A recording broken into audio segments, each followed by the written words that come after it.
Hello everyone and welcome back to Lucky Loaders 15, where I'll be giving you 4 selections for tomorrow's racing. Now before we get into them, I quickly just want to reflect on how our tips performed today. In the end, it wasn't a bad day here on the YouTube channel as we came away with a 7-2 winner at Wolverhampton. That was an inevitable outcome for Laura Pearson and David Blocknane. I thought Laura gave her a beautiful ride. She was just tracking the pace, holding her up at the rear.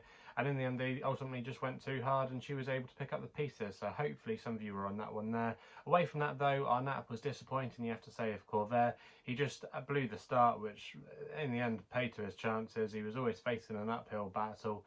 And in the end, you definitely have to put a line through that run. So on the whole, yes, our nap was disappointing, but you have to say it's been a good day, and fingers crossed we can continue our good run and have some winners for you tomorrow. So like I said at the top of the video, 4 selections for tomorrow's racing, and we're going to be going to Wincanton for the first one of them, where we're going with my next best here in the 205 with a horse called Grey Diamond for Jack Tudor, claiming 3. He's riding for Sam Thomas here. Now this horse, Grey Diamond, has arguably been competing in some better races. His last 2 efforts have been fairly respectable when he finished 3rd at Ascot and then 4th last time out at Newbury. This is a slight drop in grade for him, and he's been dropped a couple of pounds now to a mark of 131, which I definitely think is within his compass.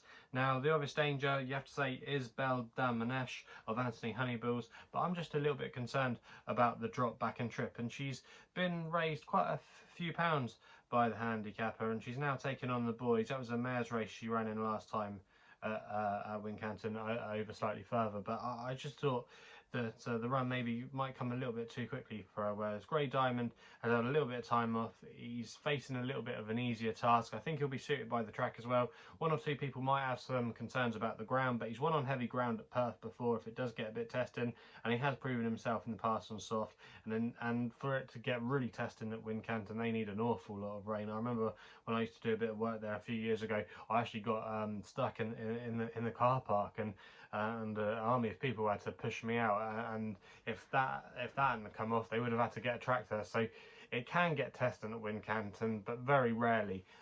It's normally one of the driest tracks, you have to say, in the UK, because it drains so well, and often at certain parts of the year they have some small fields. But yeah, I do think the ground will be okay for Grey Diamond tomorrow. He's got the form to win this race. Sam Thomas as well is having a very good season. He seems to be improving year by year, and I just think Grey Diamond has got a good chance in that race there in the 205 at Wincanton. We then go with my long shot of the day in the next race at Wincanton, the 240, with a horse called Nicklesonthedime for Fergus Gillard, claiming 3. He's riding for Kaylee Willicott here, who doesn't have too many winners these days, but that wouldn't put me off. Now this horse, Nicklesonthedime, is currently available at 12-1 with SkyBet, who offer him 5 places on this race. I'm going to recommend a 0.5 each way selection. Now if you've been following my work here for some time on the YouTube channel, you might remember I actually put this horse up on one of my tracker videos, one of the horses to put in a tracker. And ever since then, you have to say, he's actually been quite disappointing. He's always shown glimmers of ability, but the last few months or so, you have to say, he has been disappointing. And as a result, he has gone down the handicap, and he's now down to a mark of 110. He actually probably ran his best race, you have to say, last time out at Exeter for quite some time, and the form of that race has actually worked out really well, because the winner, Tip Top Cat, has subsequently gone on to win on his next start. He won a really decent handicap against some useful rivals at Taunton last week, and so did the second win on his chase debut at the same card, Bangers and Cash for Ben Paulin. So that looks a good bit of form, and Nicklesonthedime, if he jumped the last 2 hurdles a little bit slicker, he might have actually been able to finish second, at least in the race. I don't think he would have maybe necessarily beaten the winner, but I do think he has a race in him, and he could still slightly be better than his mark of 110. He won't mind a little bit of easing conditions. And I think another thing that might help him is the tongue tie. It was the first time he'd ever had a tongue tie on last time out, and I just wonder if that might have helped him. I wonder if he's had a few issues in the past with his breathing. I think he had a wind up last season, so yeah, I do think Nicklesonthedime here has been slightly overlooked, and yeah, I think he could have maybe a few pounds to play off his current handicap mark, and if he runs anywhere near to his race last time at Exeter, I think he's got solid credentials to definitely outrun his odds, so that's why he's going to be my long shot of the day. We then go to the Veterans Chase with my extra tip, which runs in the 3 o'clock at Sandown, and I'm going to go with another Kaylee Willicott horse here, and that is the King's Writ. for Kaylee Woodlacott and Josh Newman, claiming 7.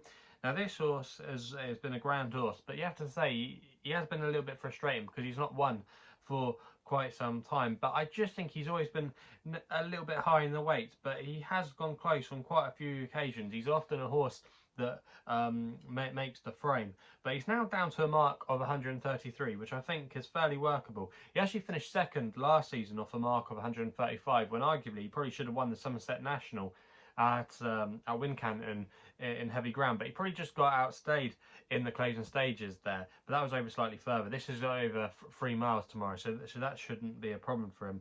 And I just put a line through his run last time out at Exeter when he finished 5th. That was over 2.5 miles. They were just sharpening him up, which they seem to run him over that trip every season, and then he often steps up in trip on his 2nd or 3rd start. So I do think that this race has definitely been at the back of their mind. He qualified for it when he made the frame at I think it was at Newbury, I believe. But yeah, he's down to a mark of 133 now, which I think he can definitely be competitive off. He won't mind the ground. He'll stay well. He's only run once at the track, but in the past, but when he did, he finished 2nd, and he was only just narrowly denied. So I think he's got quite a few things in his favour. He likes going this way around. He's got a nice low racing weight. He's off a good mark. It should come on further, come on for his recent reappearance run at Exeter, and I think he's got solid credentials there. So that's why he's going to be my extra tip in the 3 o'clock. And he's currently available at 9-1 with William Hill, who are paying 5 places on the race. And I'm going to recommend a 0.5 each way selection here. We then go to the nap, which runs in the last at Sandown. And again, this isn't a particularly original selection when it comes to my naps, but I just thought Hermes Boy had so much in his favour, and arguably he could go off a shorter price tomorrow. He's currently available at 9-4 with a few firms.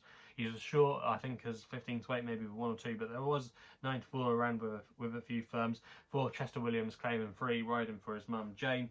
Now this horse was very impressive, I thought, last time, and won with plenty in hand, and wasn't fully pushed out when he won at Exeter. That form of that race has worked out quite well because Dubrovnik Harry absolutely bolted that last time out on New Year's Day at Exeter, so the form there reads well. His 2nd at Bangor, where maybe he wasn't actually trying to win the race that day behind Richmond Lake, that subsequently been boosted because he went on to win on his next start at Sedgefield. He's now rated 135. And then also as well, the time before, and he finished 2nd at Worcester behind I Like to Move It reads well. So plenty to like about Hermes Boy. He's been given a mark of 124 for his handicap debut. I think that's more than fair. He's very similar to a horse they had a couple of years ago that won this race called Monsieur Lecoq. Okay, Monsieur Lecoq has kind of lost his way, but he's by the same side, Diamond Boy. So Connections clearly know what they're doing with this horse, and I just think he's got plenty more potential to come. And probably if he wins this, you have to say a race like the Imperial Cup back in March here would definitely be on the agenda for him. So I think he's got solid credentials. Mac the Man is a horse that I put up last time at Ascot, but I'm just not sure about him in this race.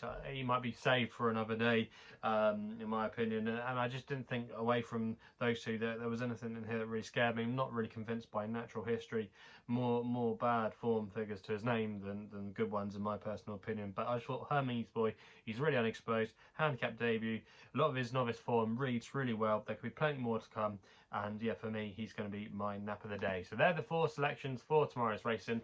Let me know in the comments box below what you'll be back in. If you're still enjoying these videos, please remember to hit the thumbs up button and subscribe here to my YouTube channel at LuckyLoaders15. If you want to follow me on social media, Twitter is the best place to do so, where my handle is at LuckyLoader15. And if you want to find out a little bit more about myself, my website is www.chrisloaderracing.co.uk. So please gamble responsibly. Hopefully we can have some winners for you tomorrow, and we'll be seeing you soon.